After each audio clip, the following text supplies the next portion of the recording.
द्वंद्व क्या है?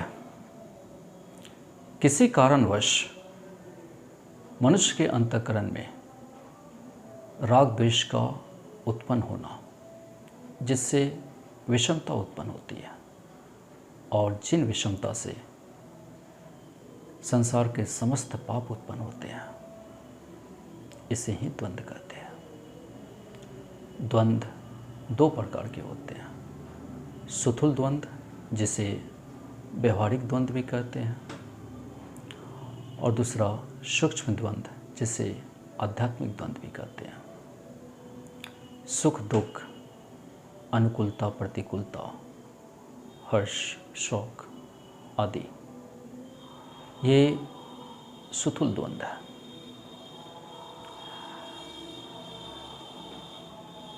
मनुष्य सुख की इच्छा करता है, अनुकूलता की इच्छा करता है, हर्ष की इच्छा करता है। यह स्थूल द्वंद्व है। मनुष्य दुख की इच्छा नहीं करता है, प्रतिकूलता की इच्छा नहीं करता है, शोक की इच्छा नहीं करता है। यह स्थूल द्वंद्व है। स्थूल द्वंद्व अक्सर मनुष्यों में, पक्षियों में, जीव जंतुओं में पाया जाता है। स्थूल द्वंद्व में साधक अक्सर इस संसार को, अर्थात मनुष्य अक्सर इस संसार को सत्ता और महत्ता देते हैं, और जब तक मनुष्य के अंतःकरण में संसार के प्रति सत्ता और महत्ता रहती है, तब तक यह द्वंद्व उसके अंतःकरण में रहते हैं। और जैसे ही साधक, मनुष्य संसार से संबंध विच्छेद कर लेते हैं, वैसे ही वह संसार को सत्ता और महत्ता देना बंद कर देते हैं, अर्थात अपने आत्मिक स्वरूप को पहचान लेते हैं। उन्हें ही, अपने आत्मिक स्वरूप को ही वह सत्ता और महत्ता देने लगते हैं। ऐसी स्थिति में यह स्थूल द्वंद्व स्वतः अंतःकरण से मिट जाती है, नष्ट हो जाती है। अब बात करते हैं सूक्ष्म द्वंद्व की। तो सूक्ष्म द्वंद्व का कनेक्शन आध्यात्मिक द्वंद्व से भी है, और ऐसा कहा जाता है कि किसी भी साधक को, किसी भी मनुष्य को अपनी उपासना और उपास को सबसे अधिक महत्ता न देकर दूसरे की उपासना और उपास को महत्व देनी चाहिए।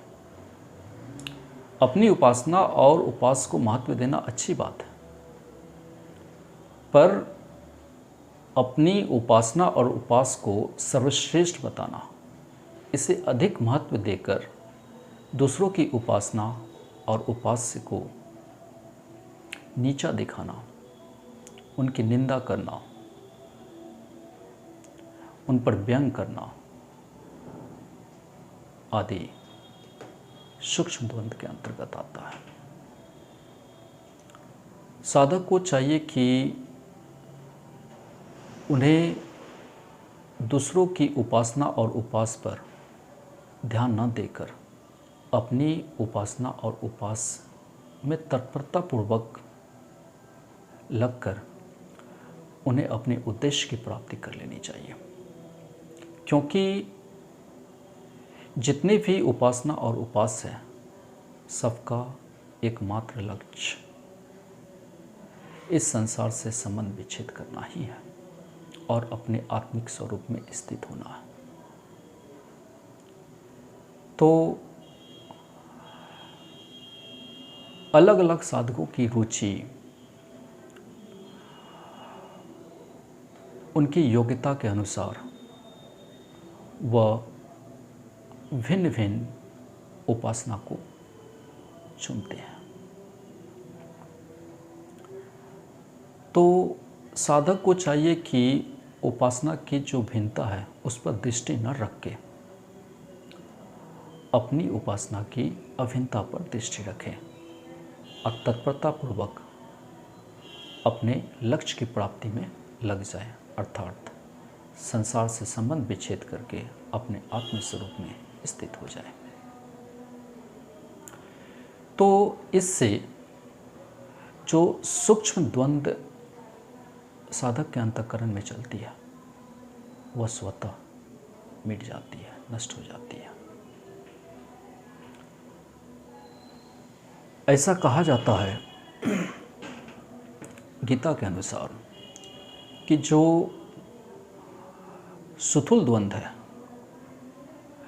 उसे संस्कृत में मोह कलिकम कहते हैं, और जो सूक्ष्म द्वंद्व है उसे संस्कृत में श्रुति विपरीतिपन्ना कहा गया है।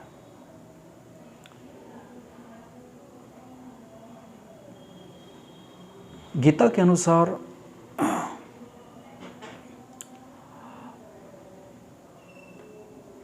द्वंद्व अक्सर मनुष्य के अंतःकरण में उत्पन्न होती है, जिसके कारण विषमता भी उत्पन्न होती है, और विषमता के अधिक बढ़ने से उनके जीवन में तरह तरह की घटनाएं घटने लगती है। वह भिन्न भिन्न प्रकार के पाप और कुकर्म करने लगते हैं। तो यह जो राग द्वेष है, यह जो द्वंद्व है, चाहे वह सुथुल द्वंद्व हो, सूक्ष्म द्वंद्व हो, मोह कलिकम हो या श्रुति विपरीतिपन्ना हो, यह अंतःकरण में उत्पन्न होती है। अर्थात अंतःकरण जड़ है। द्वंद्व चेतन में उत्पन्न नहीं होती,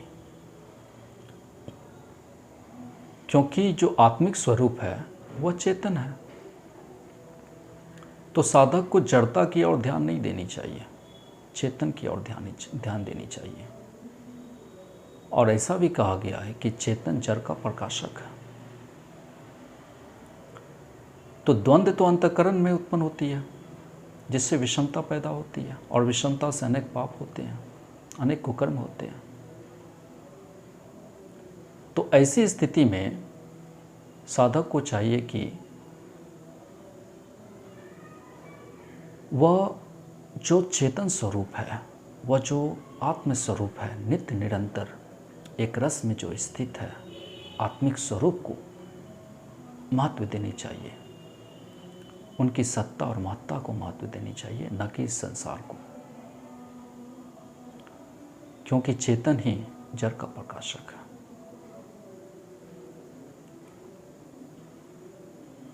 गीता में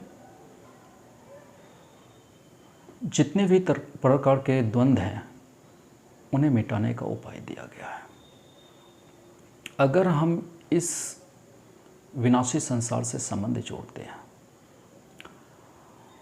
और जीवन में घटने वाली जितनी भी सुख दुख, अनुकूलता प्रतिकूलता, हर्ष शोक, ये सब परिस्थितियां जो आती हैं, इनसे अपने आप को जोड़ लेते हैं, तो यह महसूस होने लगता है कि हमारे अंदर जो आत्म स्वरूप है उसको पहचानने में बहुत बड़ी गलती कर जाते हैं। अज्ञानतावश जिस सुख दुख को, अनुकूलता प्रतिकूलता परिस्थिति को, हर्ष शोक को हम लोग महत्व देते हैं, और उसी सुख के साथ सुखी होकर, दुख के साथ दुखी होकर इसे महत्व देते हैं,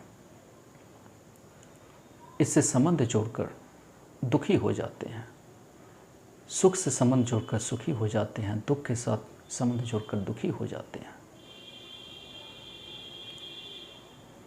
ऐसी अवस्था में इस अज्ञानता के कारण हम लोग अपने अंदर के जो आत्म स्वरूप हैं, जो निरंतर एक रस में है, उसे पहचान नहीं पाते हैं। जो साधक अपने आप को नित्य निरंतर एक रस में स्थित रखता है, उन पर अनुकूलता, प्रतिकूलता, हर्ष, शोक, सुख, दुख आदि का कोई प्रभाव नहीं पड़ता, क्योंकि ये जो कुछ भी हर्ष, शोक, सुख, दुख, अनुकूलता, प्रतिकूलता परिस्थितियाँ हैं, ये अंतःकरण में उत्पन्न हो रही है, अपने आत्मिक स्वरूप में नहीं।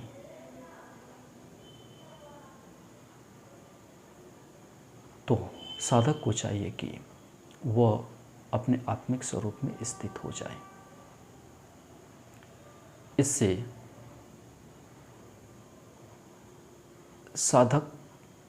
साधक के आत्मा पर कोई असर नहीं पड़ेगा सुख दुख का, अनुकूल और प्रतिकूल परिस्थिति का, हर्ष और शोक का, क्योंकि वो अपने आत्म स्वरूप में स्थित हो चुका है। दूसरी उपाय बताया गया है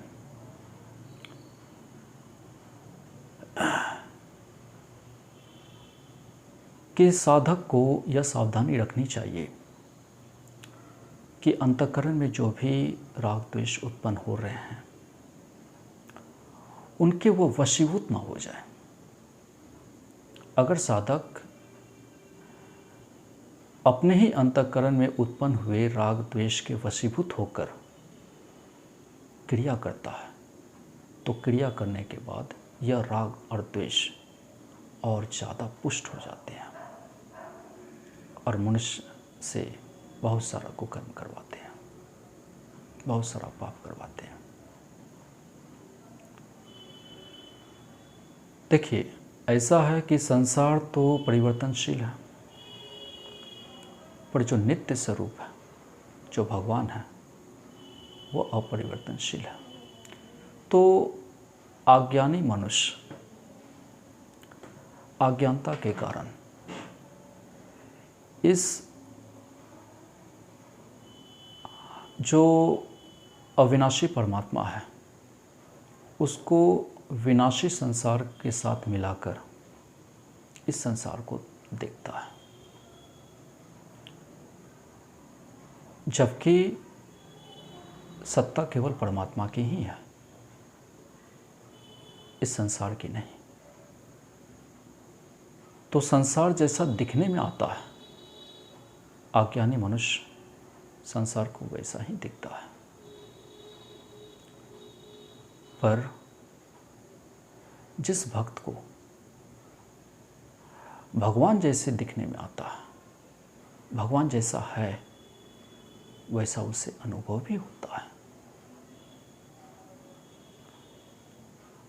क्योंकि मैंने पहले भी कहा है कि जिसे संसार से आकर्षण होती है,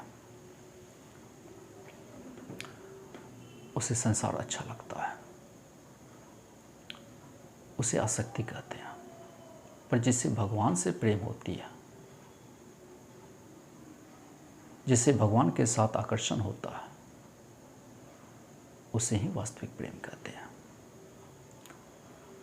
तो यहाँ और यह भी कहा गया है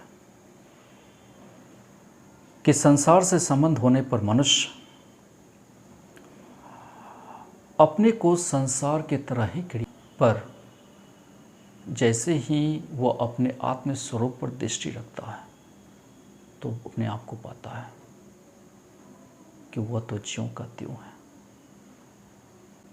तो ऐसी स्थिति में अज्ञानी मनुष्य को संसार है ऐसा दिखता है, और ज्ञानी मनुष्य को ईश्वर है ऐसा अनुभव होने लगता है। इस तरह से धीरे धीरे जो कुछ भी द्वंद्व मनुष्य के अंतःकरण में उत्पन्न होते हैं, और उससे जो विषमता उत्पन्न होती है और विषमता से जो पाप और कुकर्म होते हैं उन्हें आप मिटा सकते हैं। बस उनके वशीभूत ना होइए। जो भी राग द्वेष है उनके वश में ना होकर आप अपने आत्म स्वरूप में स्थित होने की कोशिश करें, तो यह राग द्वेष जो आपके अंतःकरण में पनप रही है वह कभी उत्पन्न नहीं होगा। वह स्वतः ही मिट जाएंगी, वह स्वतः ही नष्ट हो जाएंगी। धन्यवाद। Please subscribe my channel.